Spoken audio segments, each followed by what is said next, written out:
আসসালামু আলাইকুম।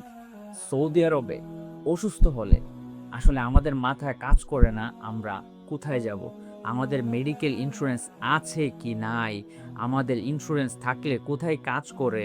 এবং কিভাবে আমরা ট্রিটমেন্ট নিবো? এই বিষয়গুলা আমরা ঠিকভাবে জানি না। আমি আজকে এই ভিডিওতে ৪ টি ধাপে খুব সুন্দরভাবে আলোচনা করব। কিভাবে আপনি অসুস্থ হলে আপনার মেডিকেল ইন্সুরেন্স চেক করবেন, কোথায় আপনার ইন্সুরেন্স কাজ করে, কিভাবে জানবেন এবং কোনো হসপিটাল অথবা ক্লিনিকে গেলে আপনি স্টেপ বাই স্টেপ কিভাবে আপনার ট্রিটমেন্ট নিবেন। ভিডিওটি শেষ পর্যন্ত দেখুন। ইনশাআল্লাহ আপনার উপকারে আসবে। পার্ট 1, অসুস্থ হওয়ার আগে আপনার এনশিওর করতে হবে আপনার ইন্স্যুরেন্স আছে কি নাই তা যাচাই করা। তো তার জন্য আমার এই ভিডিওটি আপনি দেখুন, অথবা আমি আমার এই ভিডিওর লিঙ্ক কমেন্ট বক্সে দিয়ে দিব। আপনি এখান থেকে দেখে নেবেন কিভাবে ১ মিনিটে খুব সহজেই আপনার ইন্স্যুরেন্স আছে কি নাই তা চেক করা যায়।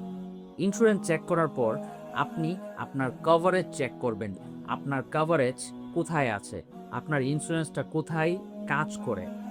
তার জন্য আপনি এখন যেই কোম্পানিগুলা ইন্স্যুরেন্স করা হয়, এই কোম্পানিগুলার যে অ্যাপ্লিকেশন অনলাইনে পাওয়া যায়, আপনার নাম অনুযায়ী আপনি জাস্ট ওই নাম দিয়ে মেডিকেল ইন্স্যুরেন্স লেখলেই অ্যাপ্লিকেশন আপনি গুগলে পেয়ে যাবেন। তারপর আপনার ইকামা বা ডেট অফ বার্থ দিয়ে ঢুকলে আপনি দেখতে পারবেন আপনার যে ইন্স্যুরেন্স কোন কোন জায়গায় কাজ করে। যদি এইটা না বুঝেন তাহলে আপনার আশেপাশের যেই ক্লিনিকগুলো আছে ওইগুলার নাম্বার আপনি অনলাইনে সার্চ করলে পেয়ে যাবেন। ওই নাম্বারে কল করে আপনার ইকামা নাম্বারটা দিয়ে তাদেরকে বলতে পারেন যে আমার ইন্স্যুরেন্স ওই আপনার এখানে কাজ করে কিনা একটু চেক করে জানাবেন। তখন তারা ১ মিনিটেই চেক করে আপনাকে জানিয়ে দিবে আপনার ইন্স্যুরেন্স কাজ করে কিনা। পার্ট 2, যখন আপনি জানতে পারবেন আপনার ক্লিনিক, হসপিটাল, তখন সেখানে গিয়ে আপনি কি করবেন? সেখানে গিয়ে ১ম এ আপনি রিসিপশনে চলে যাবেন। আর অবশ্যই আপনার ইকামা অথবা আপনার ইন্স্যুরেন্স কার্ড অথবা আপনার বর্ডার নাম্বার, আপনার যেই নাম্বারে আপনার ইন্স্যুরেন্স আছে ওই নাম্বারটা তাদেরকে দিতে হবে। তাদেরকে দেওয়ার পর তারা আপনার ইন্স্যুরেন্স ভেরিফাই করে আপনি যেই ডাক্তার দেখাতে চান সেই ডাক্তারের কাছে পাঠিয়ে দিবে। পার্ট 3 এ আমরা অ্যাপ্রুভাল নিয়ে কথা বলবো।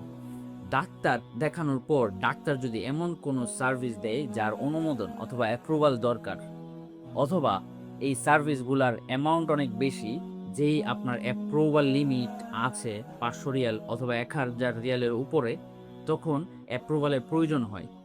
তো এই অ্যাপ্রুভালের জন্য আপনাকে ১ মিনিট থেকে ৬০ মিনিট পর্যন্ত অপেক্ষা করা লাগতে পারে। আর এর জন্য আপনি ফলো আপ করবেন যে অ্যাপ্রুভাল ডিপার্টমেন্ট আছে প্রত্যেকটা হসপিটালে, আপনি ওই অ্যাপ্রুভাল ডিপার্টমেন্টের সাথে কমিউনিকেট করবেন। আরেকটা জিনিস বলে রাখি, অনেক সময় যে হসপিটাল অথবা ক্লিনিক তাদের অ্যাপ্রুভাল ডিপার্টমেন্ট ভালোভাবে সার্ভিস দেয় না। তো সেই জন্য আপনি আপনার ইন্স্যুরেন্সের যে অ্যাপ্লিকেশন আছে ওই অ্যাপ্লিকেশনে চেক করতে পারবেন যে আপনার অ্যাপ্রুভাল কোন অবস্থায় আছে। এটা কি অ্যাপ্রুভ হয়েছে নাকি এটা রিজেক্ট আছে, নাকি কোনো ধরনের ফার্দার ডাটা প্রয়োজন। অনেক সময় দেখা যায় রিজেক্ট হয়, অনেক ডাটা লাগে, আপনার ল্যাব রিপোর্ট, অনেক কিছু দরকার হয়। তখন আপনি আপনার অ্যাপ্লিকেশন থেকে খুব সহজেই আপনি চেক করতে পারবেন। এখন আসি ভেরি ইম্পোর্টেন্ট আমার কাছে মনে হয় পার্ট ৪।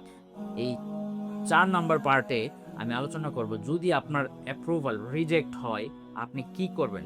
প্রথমেই আপনি অ্যাপ্রুভাল যে রিজেক্ট করছে ওই রিজেকশন একটা কারণ আছে, এই কারণটা বোঝার চেষ্টা করবেন।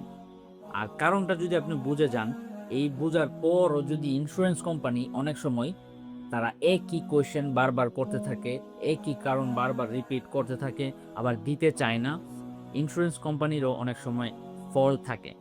সেজন্য একটা আদার অপশন আছে যেটা হচ্ছে কমপ্লেইন। আপনি মিনিস্ট্রিতে কমপ্লেইন করতে পারবেন।